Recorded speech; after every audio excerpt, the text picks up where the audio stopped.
के आप समाजसेवी के रूप में भी जाने जाते हैं, खास के पारू विधानसभा में बहुत चर्चित व्यक्ति हैं और पूर्व में भी आप चुनाव लड़े हैं, विधानसभा का चुनाव लड़े हैं। और अभी जो पप्पू यादव को कांग्रेस से टिकट नहीं मिलने के कारण और वो आरजेडी में चला गया सीट, और जिसके कारण से वो उनको टिकट नहीं मिला, तो वो निर्दलीय चुनाव लड़ रहे हैं पूर्णिया से। और क्या हाल है वो पूर्णिया का, वो बताएं।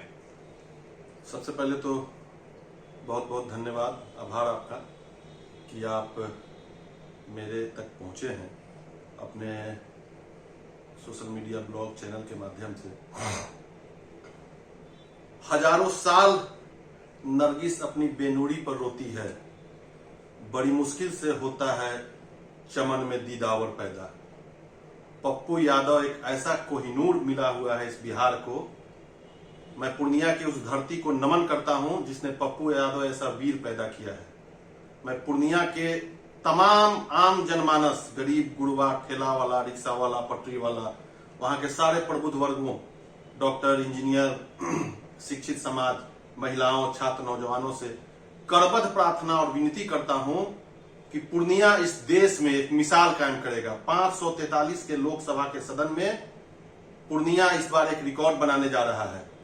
और इस देश ने देखा है, इस बिहार ने देखा है, बिहार के सारे 13 करोड़ जनमानस ने देखा है कि जब जब भीषण आपदा आई है बिहार को, जब जब आपदा और विपदा से बिहार गुजरा है, वही वीर पूर्णिया का नायक, चाहे रात का 2 बज रहा हो या दिन का 1 बज रहा हो, पूर्णिया से 800 किलोमीटर दूर 24/7 वह आदमी जब घर में मां का बच्चा रोता है तो पप्पू यादव का नाम याद आता है।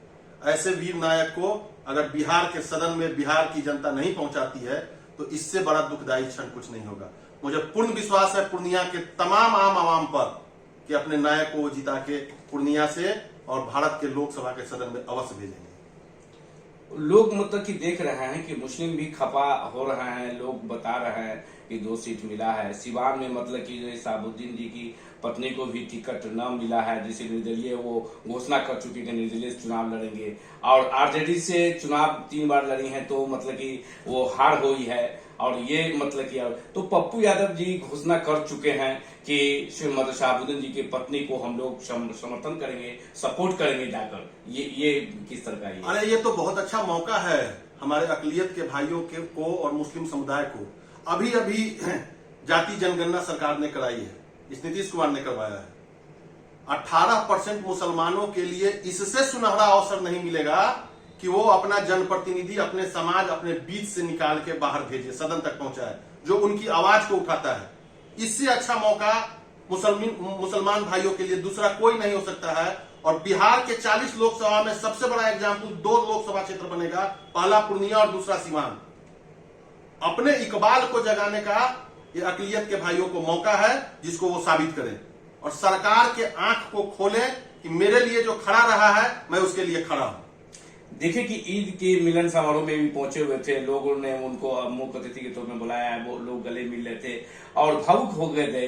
और मिलने के कारण मतलब कि जो है और नुस्खा मतलब कि जा रहा है लोगों का कहना। बिल्कुल बिल्कुल बिल्कुल आपने देखा होगा अभी 2 साल पहले जब भारत में सीएए और मुसलमानों के लिए जितने भी कानून आए थे, पूरे भारत में 150 सभा माननीय सांसद पप्पू यादव ने, हमारे नेता ने घूम घूम के किया था। भारतवर्ष का और बिहार का ऐसा कोई जिला नहीं है जहां ये नहीं गए थे उनके पक्ष में खड़ा नहीं हुए थे। इसके बावजूद भी अभी तो मौका आ गया है सामने हमारे मुसलमान भाइयों के लिए, अकलियतों के लिए मौका आ गया है कि वो अपने आप को साबित करें कि आपके साथ सरकार क्या रवैया अपना रही है। और माननीय पप्पू यादव जी आपके लिए जो खड़ा थे आज कहां है। और मैं बहुत खुश हूं इस बात को जान के, इस बात को समझ के, और जो सारे मीडिया के रिपोर्ट आ रहे हैं, जो वहां के लोगों से बात हो रही है, अकलियत वहां एक पैर पे खड़ा है माननीय पप्पू यादव जी के लिए।